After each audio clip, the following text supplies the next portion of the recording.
Kalau lu suka Horimiya atau Nisekoi, kayaknya lu bakal suka deh manga ini. Bercerita Tenichi part-time kerja, bersihin rumah, laundry, masak demi biaya kuliah.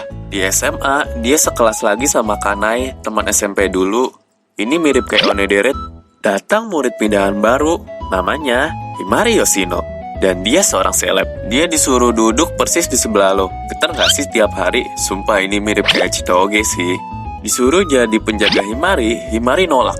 Ujung-ujungnya sih jadi penjaga beneran juga. Mereka makan bareng, main bareng, makin dekat. Tenichi kerja di rumah klien yang baru. Ini mah kandang. Tapi tunggu dulu.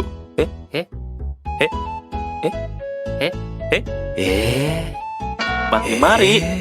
Dan ternyata heroinnya nggak cuma satu. Ada 3 calon heroin sekaligus. Pertanyaannya, kira-kira siapa duluan yang bakal jatuh hati? Itulah Himate.